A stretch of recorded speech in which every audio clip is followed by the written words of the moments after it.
दत्ता घोलप वाटत फोन करत द्यायचे. यांचा पहिला प्रश्न असायचा, कुठं आहे बाई, कुठं आहे? इथंच आहे की. कुठं आहे? इथंच आहे.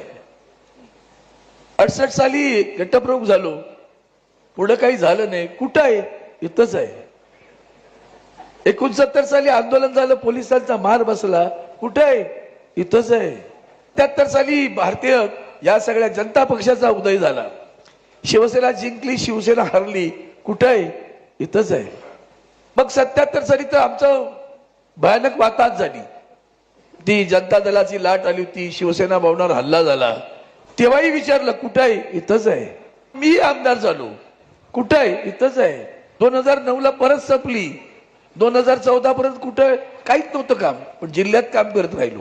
आणि मग शेवटी असा विचार येत राहतो की हे चढ उतार जीवनामध्ये असतीलच ना, मग कुठेही काय विचारता, शिवसेना माझी आई आहे, त्या आई बरोबर आहे, आणखी कुठं असणार आहे मी?